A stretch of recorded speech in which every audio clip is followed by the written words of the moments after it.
ಗಾಂಜಾ ಅಮಲಿನಲ್ಲಿ ಅಜ್ಜಿಯನ್ನೇ ಕೊಂದ ಮೊಮ್ಮಗನ ದಂಧೆ ವಿರುದ್ಧ ಅಜ್ಜಿ ಪೊಲೀಸರಿಗೆ ದೂರು ಹಿನ್ನೆಲೆ ಕೋಪಗೊಂಡು ಅಜ್ಜಿ ಸುಶೀಲಮ್ಮಳ ಕೊಲೆಗೈದ. ಅರೆಸ್ಟ್ ಮಾಡಲು ಬಂದ ಕಾನ್ಸ್ಟೇಬಲ್ ಮೇಲೂ ಹಲ್ಲೆ, ಪರಾರಿಗೆ ಯತ್ನ ಹಿನ್ನೆಲೆ ಆರೋಪಿ ಕಿಶೋರ್ ಮೇಲೆ ಫೈರಿಂಗ್.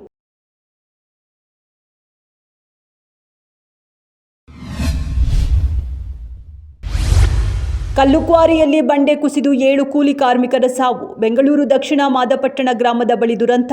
ಕಾವೇರಿ ಕ್ರಷರ್ನಲ್ಲಿ ಬಂಡೆ ಕುಸಿದು ಸಂಭವಿಸಿರುವ ದುರ್ಘಟನೆ. ಬಿಹಾರ ಮೂಲದ 7 ಕೂಲಿ ಕಾರ್ಮಿಕರು ಸ್ಥಳದಲ್ಲೇ ದುರಂತ ಸಾವು. ಇನ್ನು 5 ಕೂಲಿ ಕಾರ್ಮಿಕರಿಗೆ ಗಂಭೀರ ಗಾಯ.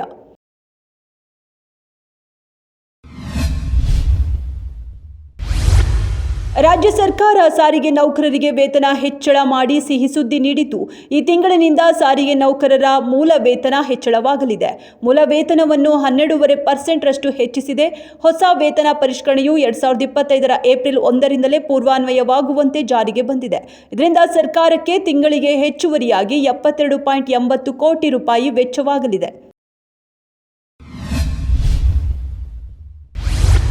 ಅಯೋಧ್ಯೆ ರಾಮ ಮಂದಿರದ ದೇಣಿಗೆ ಲೂಟಿಕೋರರ ಪರ ವಾದಿಸುವುದಿಲ್ಲ ಅಂತಿರೋ ವಕೀಲರು.